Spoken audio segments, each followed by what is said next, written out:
Are you prepared to say that the President Trump will definitely attend the inauguration?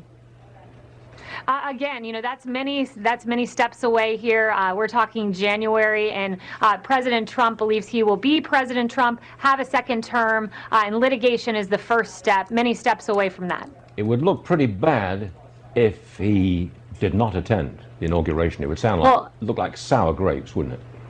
I think the president will attend his own inauguration. He would have to be there, in fact. Maria, we're moving forward here at the White House under the assumption that there will be a second Trump term.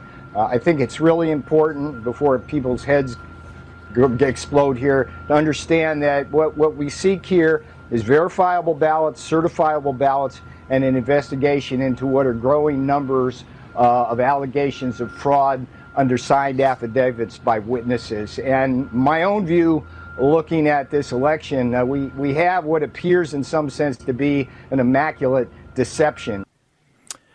Welcome. We're just back from the Rose Garden. This is Stephen K. Bannon. You're live in the War Room from the nation's capital. Just right down the street is the White House. And we just left the Rose Garden for, I guess, President Trump's first official duty besides going to Arlington to the Tomb of the Unknown the other day. President Trump just gave a press conference to update people on Project Warp Speed, the vaccine, and Vice President Pence. I guess the vacation was either cut short, guys, or non-existent. It's Friday the 13th of November, year of our Lord 2020. You're in the War Room, episode 501, 502 today, with over 19 million downloads, 18th biggest podcast in the country, all different verticals, whether it's sports, entertainment, politics, news, etc. You're on the John Fredericks Radio Network, Real America's Voice. In fact, we're going to have the great young reporter from out in Phoenix, out in Maricopa County, Ben Bergquam, is going to join us here in studio today, as is Brandon Strzok of the Walkaway Movement. We're on the eve of a huge rally. In fact, a day of rallies tomorrow. We're going to have people from the new federal state of China, the whistleblower movement. They're putting on a rally to support American democracy, to support a free and fair count of this vote, to support President Trump, and also the Stop the Steal movement, which is going to be, I think, doing rallies in all state capitals, is going to be here tomorrow. Amy Kramer and the team. So we're going to have people in that. We're going to not just celebrate it, but promote it to make sure everybody knows about this. First, we got to get to, we're in the grind. Rudy Giuliani is going to join us later. Boris Epshteyn is going to get us up to speed on everything that's going on in Arizona. A lot of misinformation on that.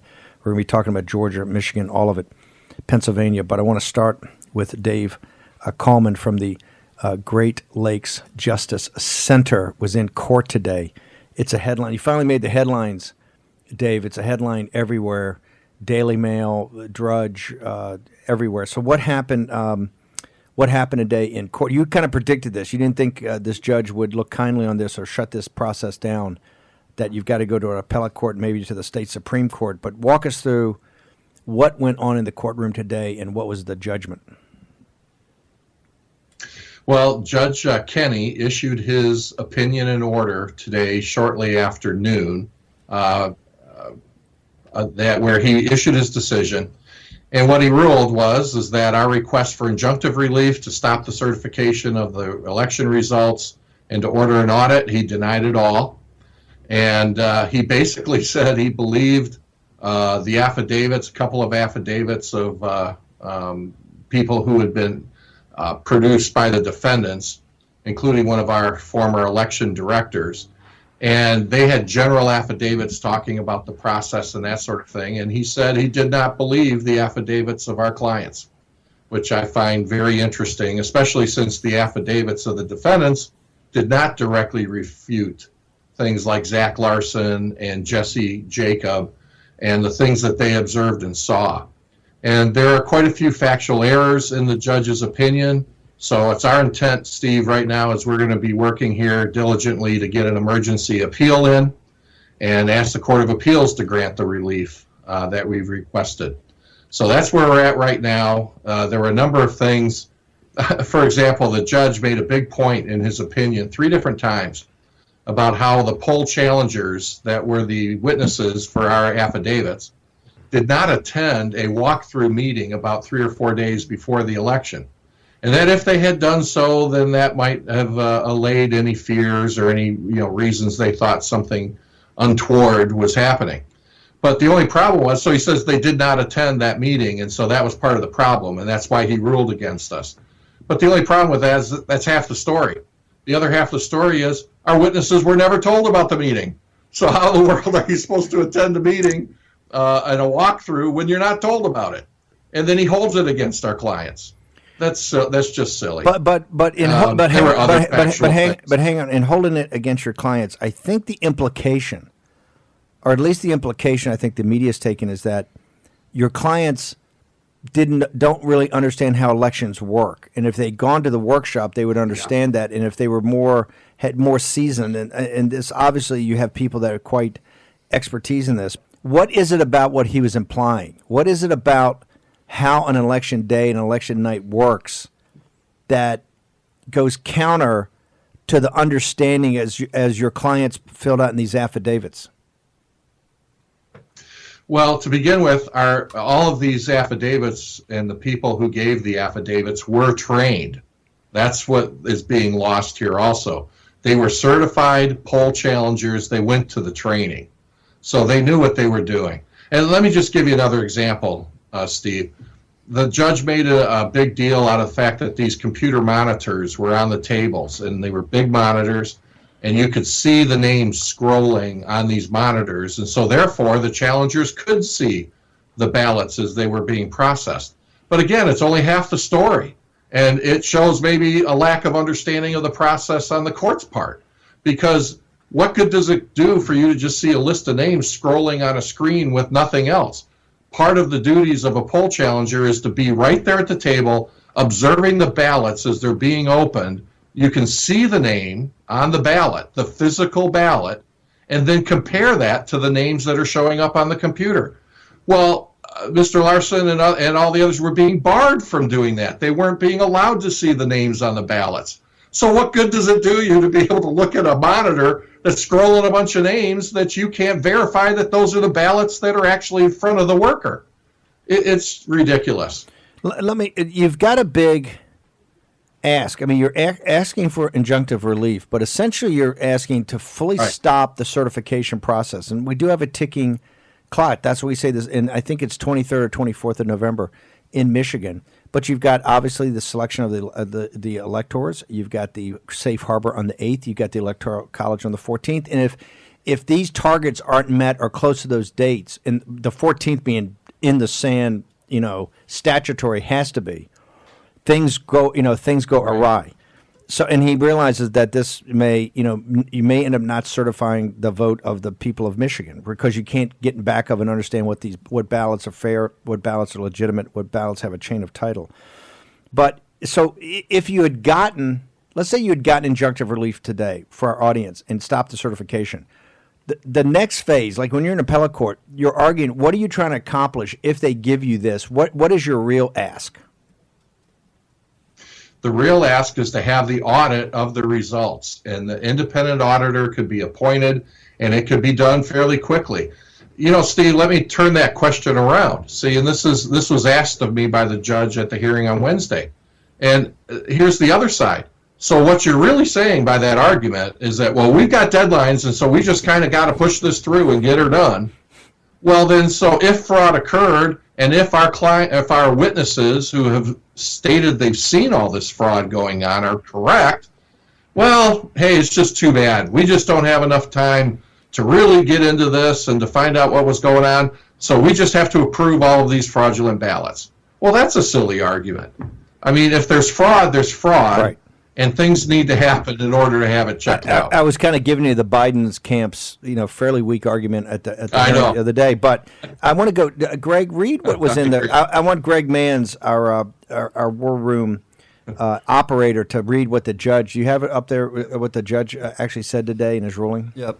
So in one part of the order, it says, it would be an unprecedented exercise of judicial activism for this court to stop the certification process of the Wayne County Board of Canvassers.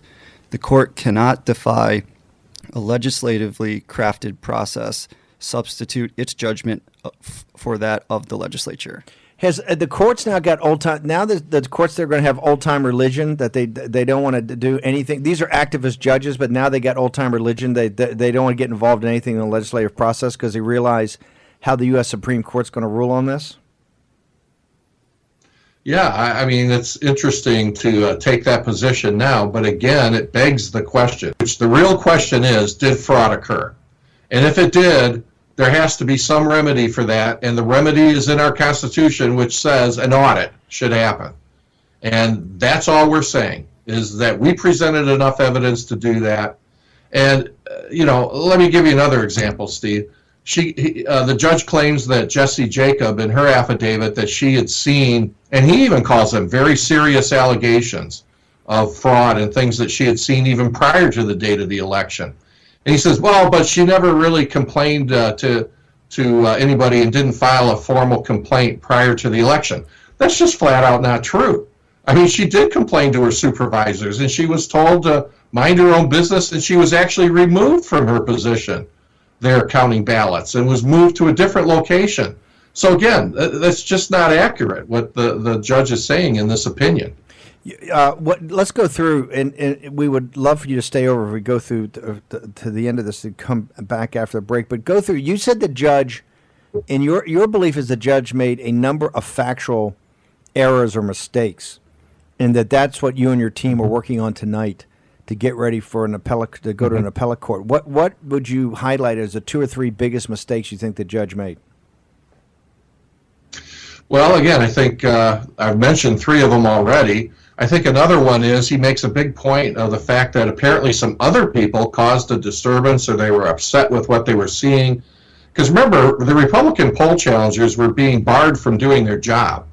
And when some of them started to object, apparently a few might have got a little more boisterous than they should have. I don't know. That's not part of our lawsuit or anything else. But the judge seems to pin the blame for a few people who were doing that sort of action and maybe being inappropriate onto my clients. Well, my point would be, so what? I mean, so what if somebody else was causing a problem? Our witnesses were not. Our witnesses were simply trying to calmly and professionally do their job, and they were barred from doing so.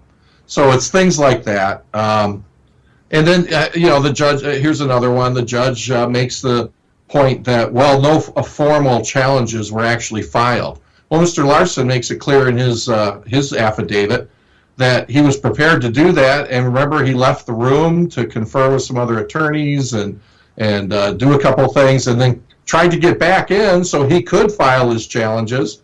And he was barred. They wouldn't let him back in. And so they say, well, he didn't file a challenge. Well, they wouldn't let him. They wouldn't let him in the room. So it's things like that. David, if you can just hang on for a quick break. We just got 2 more questions I want to get out to you before and when we come back. We'll just take a quick break. We've got Dave Kallman on. He is the lawyer at the Great Lakes Justice Center. He's arguing about asking for injunctive relief and a stay on the certification as we get our arms around this and do an audit, not a process audit, but a results audit. We'll get the difference in all that. For you, the audience, in just a second, we're going to have Brother Strzok on here from the Walkaway Movement. He is part of the big part of the rally tomorrow. We're going to have Ben Bergquam from Real America's Voice. He is back from Maricopa County. We're going to have Boris Epshteyn to walk through exactly what's going on. The president's making some changes, I think. Rudy Giuliani is going to be on over from campaign headquarters. Talk about this weekend. We're going to return with David Kallman in just a second.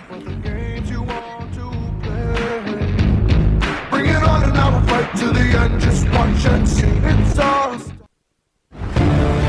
War Room Pandemic with Stephen K. Bannon. The epidemic is a demon, and we cannot let this demon hide. War Room Pandemic. Here's your host, Stephen K. Bannon. Kayleigh McEnany says the president is going to the inauguration on 20 January, the year of our Lord 2021. His inauguration, okay? And Peter Navarro is get a stack of executive orders because they're taking the 80 bonus days we told them about for the second administration, getting an early start. First thing they're doing is cutting off all U.S. companies, your dollars, deplorables dollars, institutional money that's going in to finance the People's Liberation Army. Technology companies getting cut off, stopped. Many more actions. Because Peter Navarro said, hey, I look around, our operating orders here are, there's a second term coming, and we're just getting a jump on it. In order to get there, we got to close the deal. We got to close one of the biggest victories in American political history, and certainly the biggest comeback, even a bigger comeback than 2016, because they were waiting for us this time. Last time, they thought we were a clown show, right? We snuck up on them, okay? This time, they were planning and plotting for 4 years and waiting. All we got to do now is close the deal. And I realize some of the headlines may not look great, but there's a lot of activity going on, and we might be doing some reshuffling to get a few more at the tip of the spear here, because President Trump, you saw him today, walked in the Rose Garden with Mike Pence. Mike, I'm not on vacation in Florida, Pence. Right? It's a working day. Every day's a working day until we close this thing. And the president's sitting there throwing down, talking about vaccines, talking about doing this, talking about Cuomo. Hey, I don't know if I'm shipping it up to New York, right? So, I want to turn now to one of the heroes in this. Head of a 501c3, defends the Second Amendment, the First Amendment, the right to life movement. Great Lakes Justice Senator Dave Kallman was in court today. I know you have a question here, Mr. Jack Maxey. Yes, you were saying that the judge sort of denied the evidence in these affidavits. Now, it's kind of an odd thing for him to not accept the affidavits. Is he also accusing them of perjury or just having bad memories? Well, I don't think he went quite that far, but he did say he did not accept the affidavits. He didn't find them credible, and he tried to pawn it off on simply, well, these people didn't know what they were doing, and they didn't know what they were seeing, and it's that kind of thing, which, again, is simply not accurate. What's been reported by these witnesses in their affidavits is pretty clear, and, you know, the judge decided he wasn't going to accept it. Again, remember, this is all by affidavit. There were no witnesses. The judge did not have a chance to judge credibility of people on the witness stand, that sort of thing. And, you know, he ruled the way he ruled. I can't say we're surprised by the ruling, and we're just taking it to the next level now. No, you were ready at the beginning. Ben Bergquam of Real America's Voice has joined us in studio. He's going to be here for the rest of the show. I want to go back to David. Before we let you go, the thing you've asked for is a results audit. And the big argument the other day was about a process audit and a results audit. We'd love to get our audience always up to speed on nomenclature. Tell us, what is a results audit, and why is it different than a process audit, and why is it so important here? Sure. A process audit, under Michigan law, there's a statute dealing with it. And it's only the procedures themselves, were the votes done correctly, were the tallies done correctly, that sort of thing. It's not looking at the actual votes themselves. A results audit means you look at the actual ballots and votes themselves and determine whether or not the results are accurate and whether or not there was any fraud. And as our Constitution says, they have to check the integrity of the election. That's much different than just a procedure type of situation. So that's what we were asking for under our Constitution. That's what we think we're entitled to. And so that's the difference. You're getting ready. You're going to file and try to get to an appellate court over the weekend or Monday. What you're asking for an emergency? Yes. Walk the audience through. What are you asking for, and what's the timing of this? Well, an appeal is just that. I mean, we go to the Court of Appeals. We will be working on this through the weekend. Obviously, the court won't be back till Monday morning first thing. But they have emergency procedures where they review these types of pleadings very quickly, and we're hopeful that we'll get a decision either late Monday or early Tuesday. The certification does not have to occur until 5 p.m. on Tuesday. So it is a short window, but that's the time frame we have. What happens if you have a problem with the appellate court and this vote gets certified? It's just certified, though. It's the Secretary of State's not certifying it on Tuesday. It's just certified at the precinct level and the district level, correct?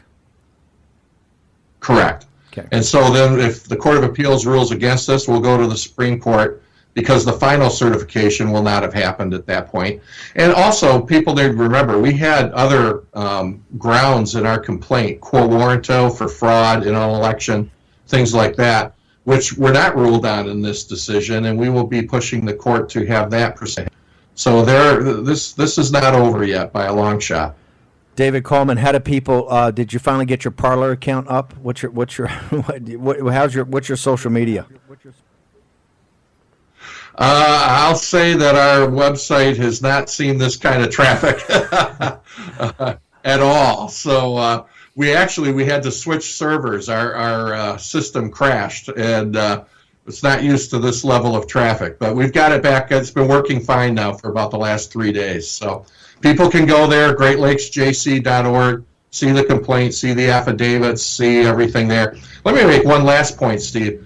We also got an affidavit from Ruth Johnson, who is our just prior Secretary of State. Yep. She was our Secretary of State till 2018, and she's a senator now. She reviewed our complaint, reviewed our affidavits, and gave her own affidavit to the court saying, Judge, you need to intervene here. These are serious allegations, and you need to grant the relief that we're requesting. So our former Secretary of State for the whole state of Michigan agrees with us. So people are saying, oh, there's no basis to our complaint and there's nothing to it. Again, I beg to differ. People can read this and decide for themselves. David, aren't there also 2 state senators who have also written a letter to the judge in support of your actions? And I guess the reason why I'm pointing this out, it's ultimately going to fall on the state legislature to certify this thing. And my understanding is these are leaders in that body. So does it look like that might be positive on that end? Well, I had heard that. They did that on their own accord. We did not ask them to do that. They didn't coordinate that with us. Obviously, we appreciate whatever support we get from whatever quarter. But the final certification is actually done by the Secretary of State in Michigan. And so the legislature lays the ground rules. They set out the statutes and the laws and the rules to follow to do all of this. But the Secretary of State does the final, and there's a state board of canvassers that does the final certification. David, thank you very much. David Five Stones Kallman, thank you very much, sir, for joining us today. Thanks for having me on, Steve. As always, it's a pleasure. Sure. Okay, we've got now I want to bring in Boris Epshteyn from the Trump campaign, and I've got Ben Bergquam, Ben was the reporter, a field reporter for Real America Voice, and Boris was out there with the campaign. Okay, guys, what happened? What's going on in Arizona? Because I think there's some confusion. Is the campaign dropped a lawsuit? Are they party to a lawsuit? I was on for an hour last night talking to the Trump base. Gosar followed me, had a plan, and Kelly Ward followed. And all I can tell you is they were fighting mad. I mean, they are upset with the establishment. They're upset with what went on in Maricopa County. They want to have this precinct level audit. These people are ready to fight. And so I want to start with Boris, and I'll come to you, Ben. So Boris, explain to us what's the campaign's strategy in Arizona as you see it. All right, first of all, great to be with you, Steve. I'll tell you this. We are now under 11,000 difference in Arizona, under 11,000, okay? The votes are still coming in. Now, let's just be honest, there's not enough votes coming in to make up the difference of the about 10.5 left. But there are a lot of issues outstanding. The lawyer today did appear to drop the lawsuit about the green button issue, but I've been learning over the last 24 to 48 hours of these potential issues around duplicate ballots, which are ballots that are used to fix damaged ballots in Arizona. So say a ballot has got a smudge, it's got a tear, it's got a mismark, then it's duplicated. So, and I've heard, I mentioned this to you on the show yesterday, and I've now got written reports, not affidavits, but written reports, that the duplicate ballots that were for President Trump in the numbers of tens of thousands might have been counted. So we're running that down, getting that information, and it's very important. That's one. Two, as you mentioned, the Arizona GOP, they filed a lawsuit, a strong lawsuit, in terms of insisting that Arizona laws followed, and there is counting by precinct, not by voting center. Voting centers were just established as emergency backups, but by precinct. All in all, it appears that the only way to truly determine what happened in Arizona, especially with Dominion voting systems being used in Maricopa, which is by far the largest county, somewhere between 65-75% votes come from Maricopa, is to do a full hand recount of Maricopa County votes at least, and maybe Arizona as a whole. To me, that appears to be the only way to truly get to the bottom of the issue. I'm not even necessarily speaking for the campaign. In saying that, I'm saying that as somebody who bleeds MAGA, who's here for President Trump, fighting for President Trump, and has been in Arizona for the last 9 days, and knows the love the people of Arizona have for Donald Trump. And I still believe once we get to the bottom of what happened and count every legal vote, President Trump will be determined to have won Arizona. Okay, we're going to take a break. We asked you to hang on. We're going to get Rudy Giuliani. We're going to get Ben Bergquam in here. But one thing I want you to think about during the break is this. President Trump gave an interview with Byron York today, I think, in the Washington Examiner. President Trump goes through in detail every state, and he knows every number, and he knows where the legal so I just want to make sure that there's some sort of connection in reality between what President Trump thinks and what people on the ground are actually doing in the campaign, action the campaign's taking. Boris Epshteyn will be with us when we return in the War Room. We got Ben Bergquam from Real America's Voice. Greg Mann's just back from the campaign, now rejoin us. Jack Maxey, Stephen K. Bannon will be back 1 second.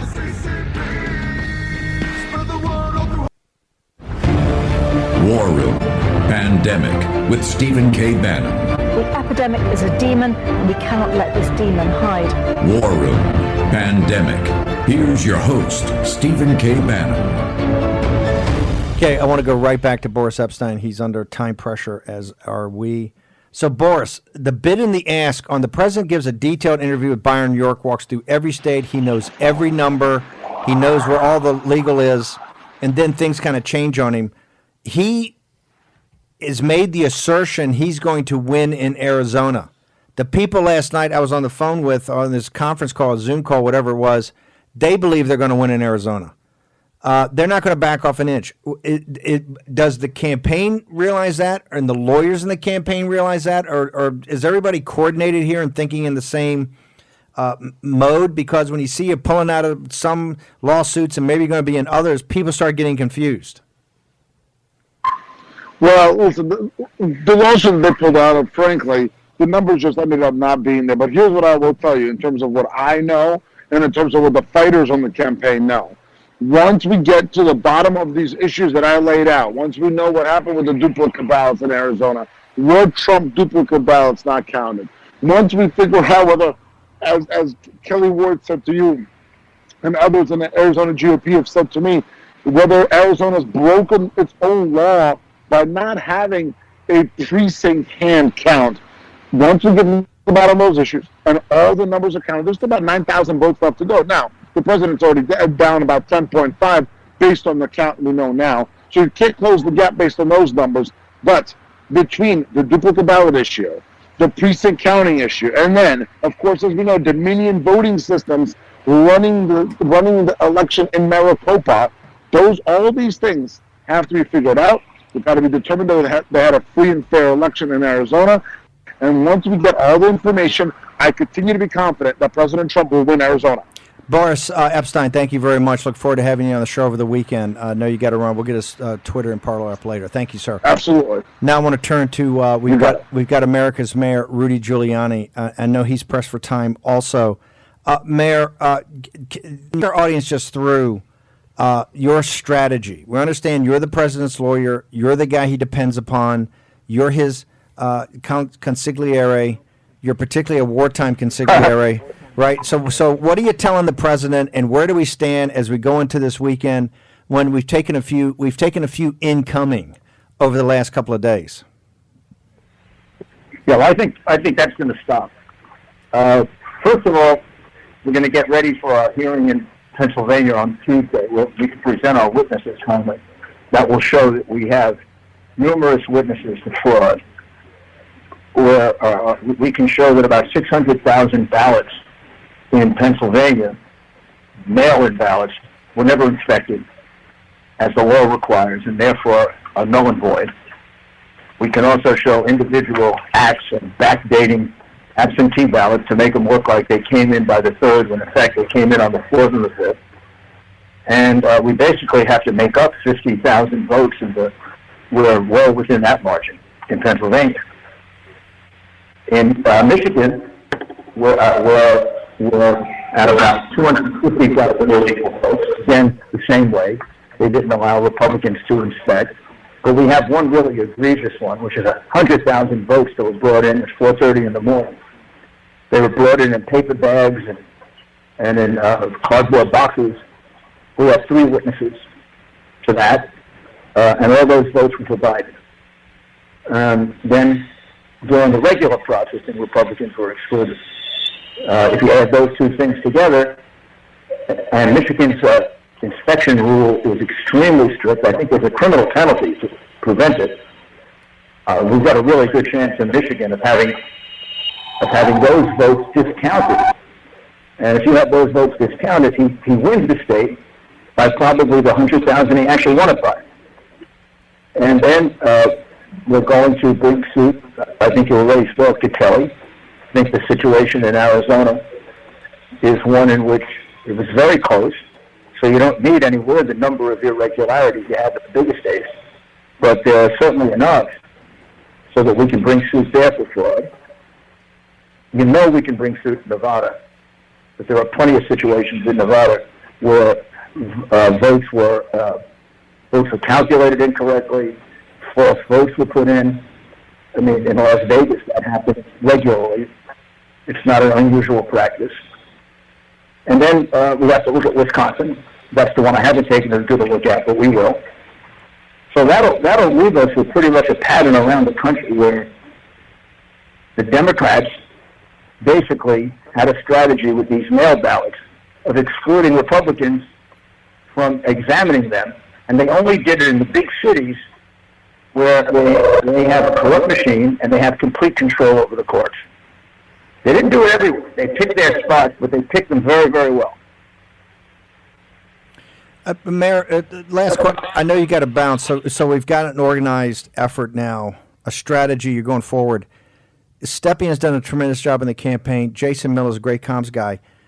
Are people like yourself and some random names like Sidney Powell and Lynn Wood? Are you guys going to get more out in front on the media? Because I think one of the things that's missing here is an overall narrative that ties together what you're trying to do legally on the ground with where it connects to where the votes are and how many the ballots and how you're trying to go wholesale and disqualify big sections of these ballots instead of going onesies, twosies. The president gave an interview with Byron York on the Examiner. He kind of gets it. I mean, he knows the numbers. He kind of gets the overall strategy, and it's about certification. Are people like Sidney Powell and Lynn Wood and yourself going to at least be out there more on the media side, walking people through, particularly the CNNs and MSNBCs of the world and the New York Times and the Washington Post? They don't let me on. I mean, I call up for interviews and they won't let me be interviewed. Even Fox doesn't let me be interviewed. I mean, it's complete censorship, Steve. It's outrageous. I mean, I can't get on to describe the lawsuit that I wrote, and that is now in front of a court in Pennsylvania. It already had a preliminary victory in it. I couldn't put on a witness who put a sworn affidavit in, and they didn't think it was supported enough. I mean, they put on anonymous witnesses. This person swore under oath, under penalty of perjury, that it was true. You're pretty safe as a reporter putting that person on.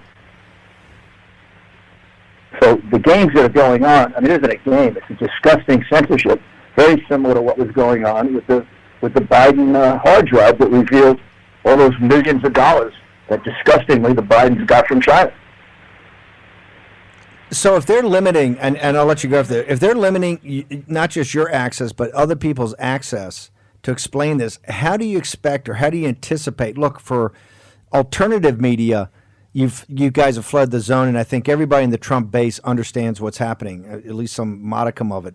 But it's to maybe the general public and particularly to the opposition.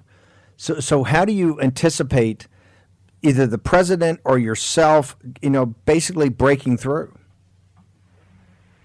Well, first of all, we conduct guerrilla warfare.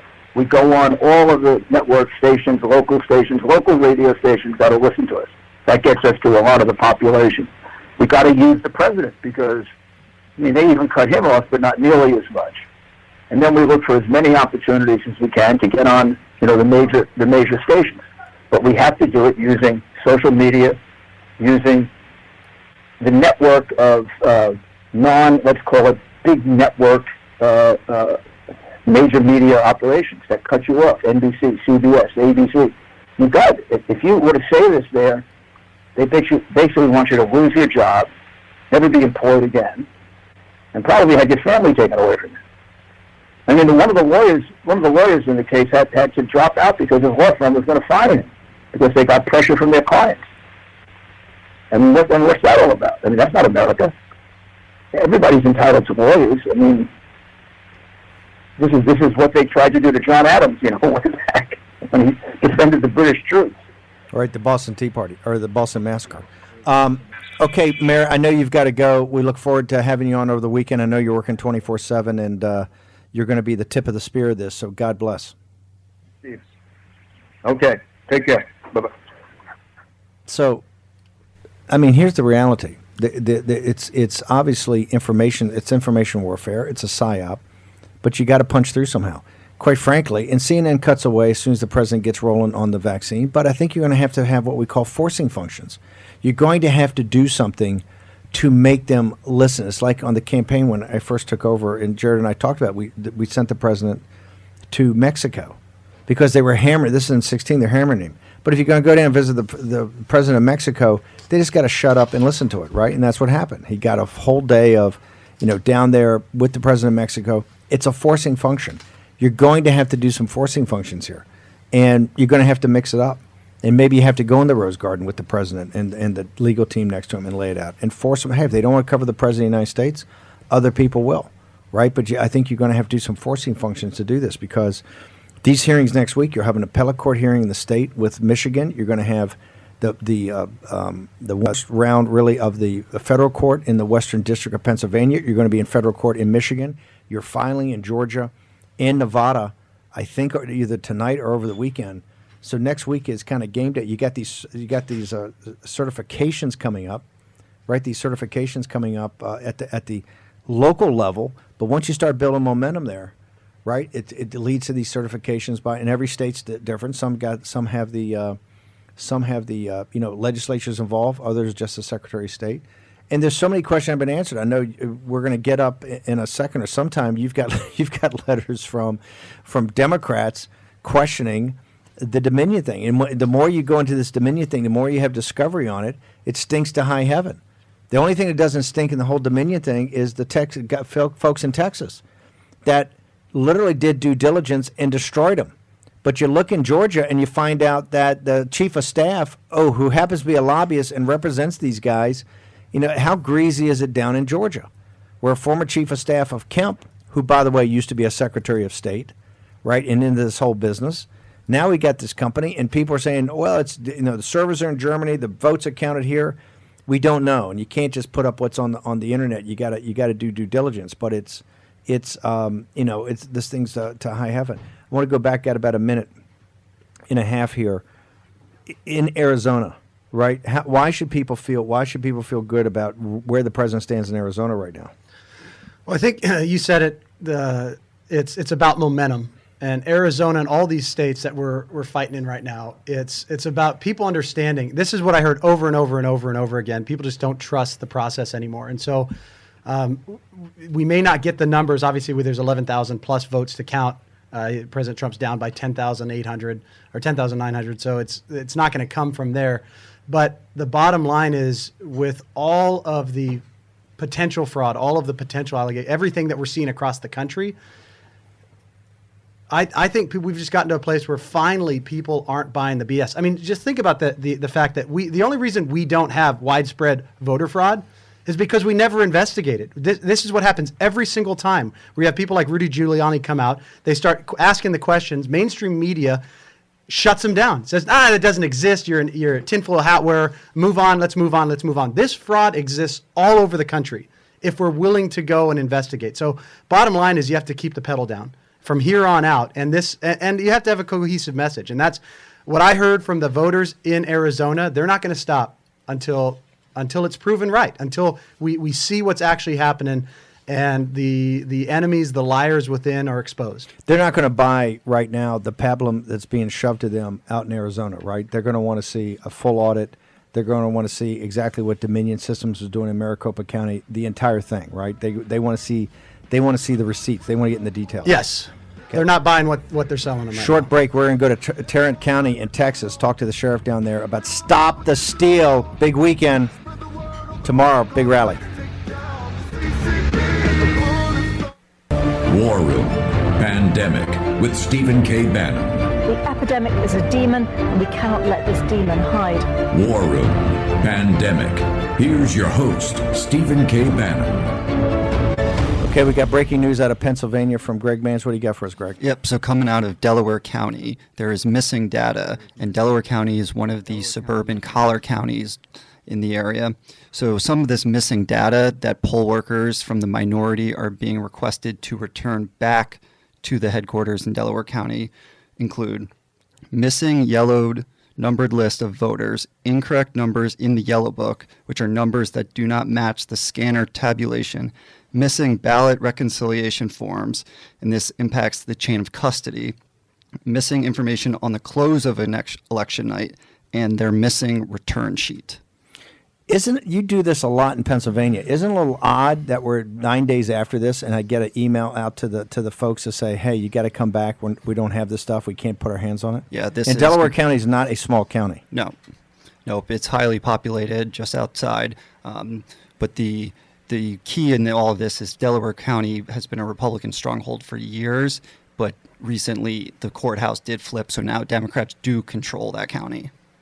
Okay, we're going to get into this more. The other thing from Pennsylvania, quickly, Montgomery County, which is right next to Delaware, Philadelphia, and Bucks County, none of these counties are reporting any provisional ballots right now. This is true of about half the counties in the state of Pennsylvania. Shouldn't it be 100,000 plus provisional ballots, 200,000 plus? It's got to be something. I mean, we have affidavits from several of them, so. We still haven't gotten a straight answer. There's 2.6 million, I think, going to be mail-in ballots at the end of the day. We still haven't gotten the kill ratio or anything, or how things on the naked ballots were cured, or if they were cured, or what's the analysis was 100,000 to 200,000. Greater minds than ours are working on this right now, and they promise they're going to get back to us. Okay, we want to go out to Texas and to Tarrant County. Sheriff Bill Waybourn. Sheriff is putting on one of the Stop the Steal rallies tomorrow. There's a huge rally here to support President Trump. The Chinese, new federal states having a rally of the Free Chinese to support the democratic process. It's amazing what's happened throughout the country. Sheriff, thank you for being in the war room with us. Well, thank you for having me. So can you tell us what's going on tomorrow in Tarrant County and how can people participate? Well, if they'll go online, it's right there. It's with Colonel Allen West is actually the host of it, and he's leading the way. He's at the tip of the spear on this. And we'll be over in Dallas County tomorrow afternoon at 2 o'clock. And we've got some marvelous speakers. We see Dana Lash is going to be there, and certainly Allen West is always a pleasure to hear. And what they're doing is alerting the public that, hey, we want to make sure that things are done right.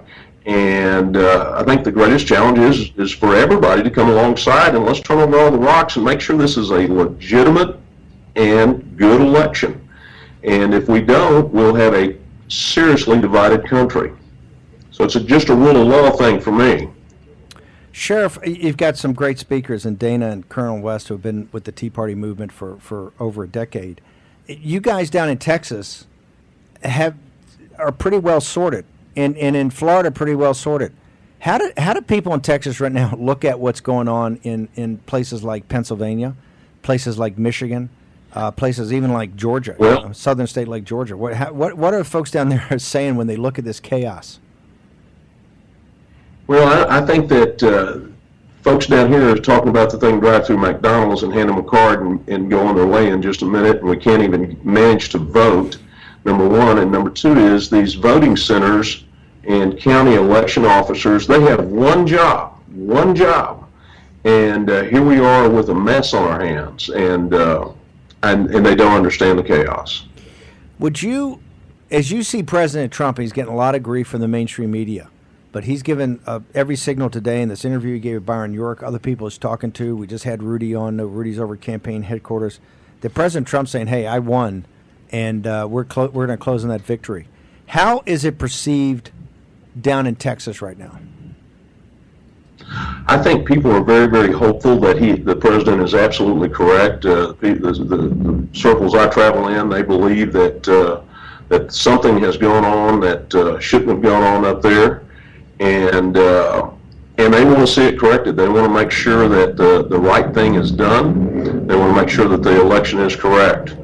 But there's a lot of hopeful people in Texas that President Trump will be our president for the next 4 years. But I would say also, the good people of Texas, just like me, it's a rule of law state. They want to see the right thing done, and even if the shoes were on the other foot, they would want the right thing done and let the good votes fall where they may. So you're saying every fair vote, every legal vote, every certifiable vote's got to count, and whatever that count comes out, hey, that guy's president, and we'll live with it. But you can't run a process where you have uncertifiable, unverifiable, no chain of custody votes that are counted. Is that? Am I hearing you correct? You heard me very correctly. Sheriff Waybourn, how can people get more access to you on social media, and how can they find out more about your Stop the Steal rally tomorrow in Texas? Well, they can go to my Facebook page at Bill Waybourn, and they can also go to this Facebook page to look at that and find out all the details there. And tell them to arrive early. It's going to be a beautiful day in Texas, and Liberty is going to be ringing very loud. Sheriff, thank you very much for joining us in the War Room. Really appreciate it. Thank you. Every day in Texas is a beautiful day, isn't it? It is. It's particularly for the folks down in Texas. I mean, talk about a guy right out of Central Casting, Central too, Casting. right? That's and we've talked like from a John Ford movie, right? We've talked about this so many times. Sheriffs are so fundamental to our rights because these guys are the last stopgap between the feds and you. Yeah. Unbelievable. We're going to come back. We're going to have Brandon Strzok from the Walkaway Movement. We're going to talk about this rally tomorrow.